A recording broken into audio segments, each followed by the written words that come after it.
Happy Holi. Happy Holi to you also. लगाना colour लगाना बोलो तुम्हारा ही कलर तुम ही को लगा रही हो। फिर आना ठीक है, बना रही हूँ खाना वाना तो आना ठीक है। हैप्पी होली। तेज बोलो। हैप्पी होली। थोड़ा लेजी लेजी होने जा रहा है। Happy Holi princess. Very good morning friends, मैं शिल्पा सिंह एक बार फिर आप सभी का स्वागत करती हूँ अपने चैनल शिल्पा सिंह ब्लॉग दिल्ली से। और आप सबको होली की शुभकामनाएं। अरे बोलो भाई गुम बउआ, happy Holi. 1 2 3 start. Happy Holi. तो होली हो रही है हमारी होली कहते हैं। मेरी होली तो हर साल किचन में ही बीतती है, बट हाँ thanks to Ashwini, Asha and Amar कि भैया इन लोगों ने मुझे अपने गैंग में शामिल कर लिया। और एक और फ्रेंड थी, आई एम सॉरी मैं नाम भूल रही हूँ, और ये हमारी पड़ोस वाली दीदी हैं। सबके सब एंजॉय कर रहे थे होली में। ये चीज़ें भी बहुत ज़रूरी होती है। होली क्या किसी भी त्यौहार में लेडीज़ का काम केवल खाना बनाना नहीं होता है यार, हमारी खुद की भी एक लाइफ होती है and we have to enjoy. और ये इन्जॉय हमें कुछ फ्रेंड्स कराते हैं, जहाँ ये मेरी अश्विनी और आशा जो है इनके अंदर एनर्जी लेवल्स कुछ ज़्यादा ही हैं। दोनों देखो कितने अच्छे से नाच रही हैं। नाचती तो अच्छा ही है, खैर इनका जेस्चर भी बहुत पॉजिटिव है ज़िंदगी को लेकर के। मेरे साथ क्या है पता है कि मैं ये नहीं कर पाती हूँ, मतलब नाच वाच नहीं पाती हूँ मैं, लेकिन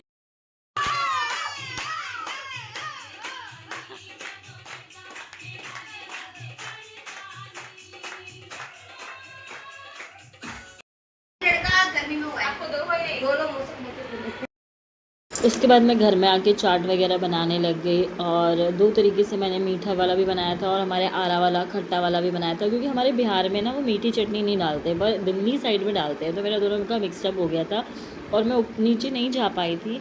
मेरी ना थक कर हालत बहुत ज़्यादा ख़राब हो गई थी, तो जाने का मन तो था बट मैं गई नहीं थी। तो भाई क्या था भाई, बहुत अच्छे से पार्टी फंक्शंस हो रहे थे और यहाँ पर हमारी आ गई थी अश्विनी।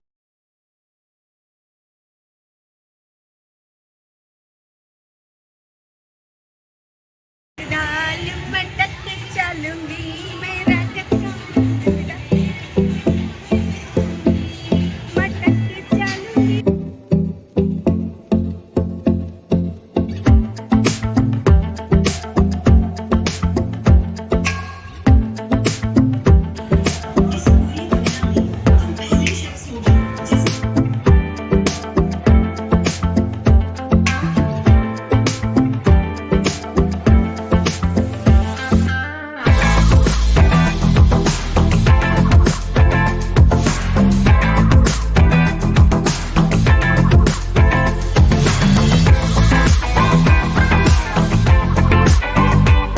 काम खत्म नहीं हुआ है। अभी मैंने बनाया है आज जीरा राइस, कचौड़ी, कड़ी बड़ी, सब्जी, सलाद और फिर से बचका छन रहा है। और अभी कितना टाइम हो रहा है बताऊँ? 3:30 हो रहा है। हालत ख़राब हो गई यार। कब सुबह से शाम, शाम से दोपहर से रात हो जाती है, पता ही नहीं चलता।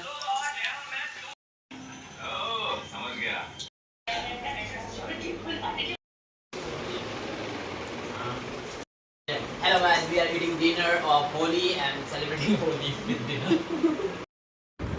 तो फिर शाम को ना हम लोग चले गए थे थोड़ा सा घूमने के लिए, क्योंकि मन घर में बैठ के ना खाना बना के खा के दिमाग ख़राब हो गया। तो होली हाल हमने कुछ नहीं खेला, लेकिन आपस में नहीं खेला, बिल्कुल भी नहीं खेला पता है। और हम थोड़ा सा घूम के आए थे, घूम के क्या मतलब राउंड मार के आए थे। और नेक्स्ट डे ना मैंने यहाँ टिक्की बनाई थी बच्चों के लिए, टिक्की चाट बना दिया था। ये हमारे आरा में स्पेशली बनता है, ठीक है ना। तो मैंने कहा चलो बना दें, बच्चों को मिस ना करें। और इसके बाद आप अपनी बेटियों को एजुकेशन देते हैं कि वो खाना बनाए या कुछ करें, यहाँ हम अपने बेटे को भी सिखाए हैं। क्यों बेटा, मेहरारू आएगी तो खूब सेवा करना। वही तो अच्छा है ना। हाँ जरूरत पड़े तो खुद से बना लो। और क्या, मेरा बेटा देखिए खुद से खाना बना रहा है। हाँ, केले खाकर इसके छिलके Bihari cuisine is incomplete without chutney. मतलब हम लोग ना आप सोच भी नहीं सकते, उसकी चटनी खाते हैं और उसमें सरसों का तेल भी डालते हैं। करेले की चटनी हम खाते हैं, केले की छिलके की चटनी हम खाते हैं, बहुत अनयूजुअल चटनीज़ खाते हैं। मैं आपको रेसिपी ज़रूर शेयर करूँगी। हाँ लेकिन टेस्टी होती है। हमारा खाना थोड़ा देसी होता है, पर हाँ टेस्टी ज़रूर होता है, फुटानी नहीं होती। फिर पता है इतना तामझाम वाला खाने के बाद में तो हम लोग अपने असली औकात पे, यानी कि दाल भात चोखा भुंजिया सब्जी, यही हमें बहुत ज़्यादा पसंद है। आज मेरे बच्चों का लास्ट एग्ज़ाम था और देखिए किचन की हालत।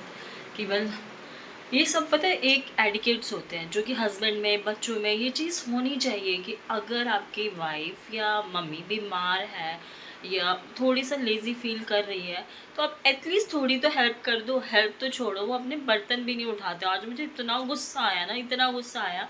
इन लोगों ने खा के ना वो टेबल देखो वैसी की वैसी गंदी पड़ी। मैंने बहुत सुना है इन लोगों को। मेरा आजकल दिन ब दिन इम्यूनिटी सिस्टम ना थोड़ा सा डाउन होता है, बहुत बुरी तरह बीमार पड़ती हूँ। मेरे डॉक्टर के अच्छे खासे चक्कर पड़ते हैं। अब इन लोगों को कोई फ़र्क नहीं पड़ता, मुझे तो सचमुच में ऐसा लगता है, क्योंकि दिख नहीं रहा होता है। जेस्चर आ जाता है ना, एक बोलना इज़ अ डिफरेंट थिंग और एक करना is a totally different thing. तो ये लोग कुछ नहीं करते हैं, बस टांग पसार पसार के सो जाएंगे। कर लो ना, थोड़ी देर बाद कर लेना। तुम खिचड़ी ही बना दो, तुम अंडा ही बना दो, पर तुम ही बना दो बाबू, तुम क्यों नहीं। इमरजेंसी में भी हॉस्पिटल जाना पड़ा था, वो भी मैं बाद में बता, मतलब हर चीज़ नहीं बता सकते ना, थोड़ा सा अच्छा भी नहीं लगता है। और मैंने आई चेकअप लगा के रहना पड़ेगा। मैं सोच रही हूँ कैट आई ले लूँ, मेरे को अच्छी लगेगी कि नहीं पता नहीं, बट लेना तो पड़ेगा ना, दिख नहीं रहा है, प्रॉब्लम हो रहा है मुझको। और अभी तो मैं थोड़ी दिनों में बहुत कोचिंग वाला, और घर देख देख के भी मेरी ऐसी जलन हो रही है कि किसी ने कितनी अच्छी पेंटिंग्स लगा ली और बहुत अच्छे अच्छे शो पीस लगे। मैंने केवल मोटा मोटा वो सामान ही रखा हुआ है, कुछ मैंने पेंटिंग्स नहीं लगाई। एक्चुअली पता है क्या, मेरे विजन्स थोड़े से ब्रॉड है और जो चीज़ मुझे पसंद आती है ना, अनफॉर्चुनेट उसके रेट इतने हाई होते हैं कि मुझे अभी थोड़ा सा सोचना पड़ रहा है। तो मैं अपना घर का पूरा मेकओवर भी करना चाह रही हूँ।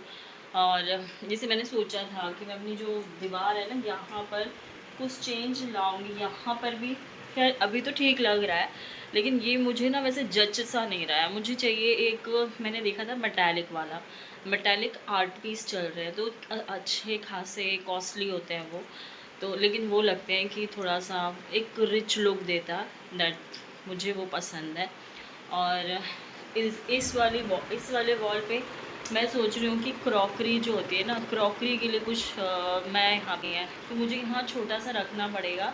अब ये मे बी ऑन मैं विडमेट से ख़रीद लूँ या मैं बनवाऊँ, तो ये सब जो काम है खर्चीला है। फिर जो यहाँ ये मेरा टीवी है, यहाँ भी बहुत सूना सूना सा लग रहा है, तो इसके लिए भी मैं सोच रही हूँ कि मैं अलग अलग से बनवाऊँ या मैं रेडीमेड ही एक टीवी यूनिट ख़रीद लूँ। क्योंकि जैसे कि लैपटॉप हो, जैसे कि बड़े सामानों की स्टोरेज में इतनी प्रॉब्लम नहीं आती जितनी छोटे सामानों की। जैसे आपका चार्जर हो गया, आपका पेन ड्राइव्स हो गए, आपके बच्चों के पेन वैन हो गए, टैबलेट हो गया, चार्जर्स हो गए, ये सब चीज़ें हो गया ना, इन सब के लिए भी हमें एक स्टोरेज चाहिए होती है। तो जो टीवी यूनिट है ना, उसमें बहुत सारे रैक्स होते हैं, इस टाइप का मैं लेने की सोच रही हूँ, ताकि ये जो है ना फैला फैला सा दिख रहा है, ये फैला फैला सा ना लगे, सिमटा सा लगे। ये वाली बास्केट है ना, जो कि मैं लॉन्ड्री एज ए लॉन्ड्री के लिए मैंने खरीदी थी, लेकिन मैं अभी फ़िलहाल उसमें जो भी बच्चे खाते वाते हैं ना स्नैक्स वगैरह, मैं उसमें ही रख रही हूँ। क्योंकि मेरे पास यहाँ जगह ही नहीं है, कहाँ रखूँ मैं, सब चीज़ तो टूट के बिखर ही जा, मतलब कहीं यहाँ से गिर रहा है वहाँ से गिर रहा है। तो मुझे स्टोरेज के लिए मैं सोच रही हूँ जो वो मल्टी वाली वो नहीं होती है ऐसे ऐसे ड्रॉर्स रैक्स वाली, वो वाली ले लूँ। तो क्योंकि वो आ भी जाएगा, उसमें डिफरेंट जैसे अलग अलग स्नैक्स हो गए वो मैं रख सकती हूँ। और बहुत सारी चीज़ें सोच रही हैं कि घर के अकॉर्डिंग वो अच्छी भी लगें और मतलब लुक्स भी ना ख़राब हो। और मैं विजन बना रही हूँ, दिमाग लगा रही हूँ, कलर कॉम्बिनेशन कर रही हूँ कि हाँ ये कलर अच्छा लगेगा, वो कलर अच्छा लगेगा।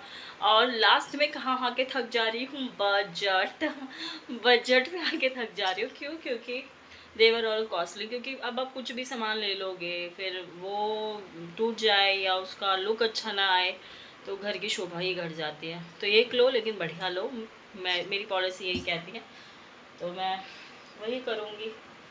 तो घर की इंटीरियर भी बहुत ज़रूरी होती है अच्छी, हम कम बजट में भी अच्छा कर सकते हैं। जैसे वो सामने आप लोगों को दिख रहा है ना, वो मतलब ऐसे सामने में, हाँ तो वो तो मैंने मीशो से मंगाए थे। और जो वो मेरा की होल्डर है वो मैं सरोजनी नगर से मेरे हस्बैंड लेके आए थे, तो वो मुझे सस्ता और अच्छा लग रहा था कि हाँ वो एक दीवार को लुक दे रहा है, अच्छा बड़ा सा घर को लग रहा है। और मुझे काफ़ी मंदिर में भी चेंजमेंट करना है, क्योंकि येलो येलो लग रहा है वो मुझे, जैसे पर्व त्यौहार में तो इट्स ओके, लेकिन रोज़ के लिए वो थोड़ा सा भारी हो जा रहा है। और बाहर डोर डेकोरेशन करनी है, तो इससे भी रिलेटेड वीडियोस आपको बहुत जल्दी ही मिलेंगे, क्योंकि अब हम पीछे कमाने वाले हैं। क्योंकि भी आप वीडियो में ज़्यादा लंबी भी नहीं करूँगी, क्योंकि वो बहुत ज़्यादा बोरिंग हो जाएगा। और आप लोग मुझे कमेंट कर रहे हैं, बहुत अच्छे कर रहे हैं। और मुझे ना नवोदय स्कूल के लिए सीमा जी ने पूछा था। मैंने ना ऑनलाइन बहुत रिसर्च की और मैं थोड़ी सी बीमार भी थी ना, तो मैं ढंग से देख नहीं पाई। इसीलिए मैंने उनको मैसेज भी कर दिया था कि आप एक बार स्कूल में जाइए और देख लीजिए। फिर मुझे वहाँ से लगा कि नहीं, मुझे एक प्रॉपर स्कूल से रिलेटेड आसपास के एरिया का वीडियो बनाना चाहिए कि एडमिशन प्रोसेस मिड टर्म में होता है, नहीं होता है। वैसे प्राइवेट स्कूल्स में जितना मेरा एक्सपीरियंस रहा है, मिड टर्म में एडमिशन बहुत ही ज़्यादा टफ़ हो जाता है और करवाना भी नहीं चाहिए, क्योंकि बच्चे का सिलेबस पूरी तरह चेंज हो जाता है। क्योंकि जो प्राइवेट स्कूल है, मुझे जितना पता है, उनकी जो कोलैबोरेशन होती है, बुक्स वगैरह होती है, पब्लिशर के साथ उन सबकी सेटिंग्स होती हैं, ठीक है ना। मैं आपको अपने लेवल पे बता रही हूँ। तो वो लोग जो बुक्स चलाते हैं ना, वो सबकी सब मोस्टली जो होती है, देखो 6 ऑनवर्ड्स तो अगर सीबीएसई स्कूल है तो एनसीईआरटी तो वो रखता है, लेकिन उसके अलावा भी वो बहुत सारी दूसरे पब्लिशर की बुक्स जो कि उनको प्रॉफिटेबल अमाउंट में लगती है, बहुत लंबा चौड़ा बिजनेस चलता है, उस हिसाब से चलाते हैं। अब इससे लॉस बच्चे को और पेरेंट्स को क्या होता है, बच्चे और पेरेंट्स को लॉस ये हो जाता है कि जहाँ पे करिकुलम चेंज हुआ, बच्चे के ऊपर बर्डन आ जाता है और वो एकदम से दूसरी बुक पढ़ रहा है, एकदम से दूसरी बुक पढ़ेगा। थोड़ा सा देखो, पैटर्न सब कुछ सही सेम होता है, लेकिन फिर भी बहुत दिक्कत आती है। कहीं एआई पढ़ रहा है तो कहीं उसको फ्रेंच लैंग्वेज है, कहीं पर उसको जर्मन हो जाएगी, कहीं पर कंपलसरी कोई लैंग्वेज है, कहीं पर कोई बुक चल रही है। बहुत फ़र्क पड़ता है, बहुत ज़्यादा फ़र्क पड़ता है बच्चों को। पेरेंट्स पे फ़र्क पड़ता है, उसका पैसे का फ़र्क पड़ता है। भैया अभी तो इतने खर्चा करके एक हमने बुक खरीदी, बुक का सेट खरीदा, फिर एकदम उसी मतलब दोबारा दूसरा सेट खरीदो, तो ये that will be very costly. और रही बात, आपको हमेशा टाइम पे ही करवाना चाहिए। मार्च अप्रैल ये सही टाइम होता है, और जो फर्स्ट क्लास का एडमिशन होता है जनवरी से ही उसके फॉर्म निकलते हैं। और रही तो मैंने सोचा है कि मैं स्कूल पे कि आसपास के स्कूल से रिलेटेड कि अगर केजी नर्सरी में आपको बच्चे पढ़ाने हो तो आप कैसे करेंगे। बाल वाटिका का तो एक मैंने डाल दिया ही है, जितना मुझे समझ में आया और जैसा कर पाई। लेकिन कहते हैं ना, धीरे धीरे इंसान में सुधार आता है जैसे जैसे वो समझता है। तो अभी मैं भी ये चीज़ें समझ रही हूँ और इसमें अपने आप को खुद भी अपग्रेड कर रही हूँ। और कैसे बता सकती हूँ कि मेरे को जो समझ में आता है, जो मेरी प्रॉब्लम आती है एज अ पेरेंट, तो मैं उससे रिलेट होकर आपको वीडियोस दूंगी। सर्वोदय विद्यालय की भी दूंगी और नवयुग स्कूल की भी दूंगी, क्योंकि ये भी बहुत इम्पॉर्टेंट टॉपिक है भाई। कि अगर मेरा एरिया भी ना थोड़ा सा ब्रॉड होना चाहिए, कि लोग अगर देख रहे हैं, इफ़ दे वर आस्किंग, अगर आप मुझसे सवाल पूछते हो ना, तो मेरे लिए दुनिया के सबसे इम्पॉर्टेंट पर्सन आप हो। आप मुझे वो कद्र दे रहे हो, इज़्ज़त दे रहे हो, तो मैं आपके लिए वो मेहनत ज़रूर करूँगी। और कल ही मैं नवोदय विद्यालय भी मैं जाने की कोशिश करूँगी, अपने बेटे के साथ जाऊँगी। ट्यूशन जो है ना, वो बहुत पहले से, मैं जब 10th क्लास में थी, मैं तब से ही कुछ ना कुछ काम करती थी, पॉकेट मनी अपनी खुद में अर्न करती थी। तो मुझे ट्यूशन का बहुत पहले का एक्सपीरियंस है। और दूसरा क्या है ना, कि मेरा एक स्ट्रगल रहा है पढ़ाई से रिलेटेड। कैसा ना, कि कई बार क्या होता है ना, टीचर, चाहे हम कोचिंग में जा रहे हैं, चाहे हम स्कूल में रह रहे हैं, कि उन्होंने एक चैप्टर पढ़ाया और दे वर वेरी इजी, कि हमने तो पढ़ा दिया ना, अब आपने सीखा कि नहीं सीखा। लेकिन मुझे लगता है कि थोड़ा सा समय, हाँ, टीचर को आगे बढ़ना होगा। वो किसी एक बच्चे के लिए बैठे नहीं रह सकते हैं, लेकिन हाँ, थोड़े बेहतर तरीके से अपने आप को प्रोग्रेसिव तरीके से ऐसा कर सकते हैं कि बच्चे को ज़्यादा समझ में आए। और आज के डेट का बच्चा मंदबुद्धि तो बिल्कुल भी नहीं है, बिल्कुल भी मंदबुद्धि नहीं है। अगर हम एफर्ट करेंगे और पेरेंट्स हमारा साथ देंगे, तो बच्चा कुछ ना कुछ प्रोडक्टिव लाइफ में कर ही लेगा।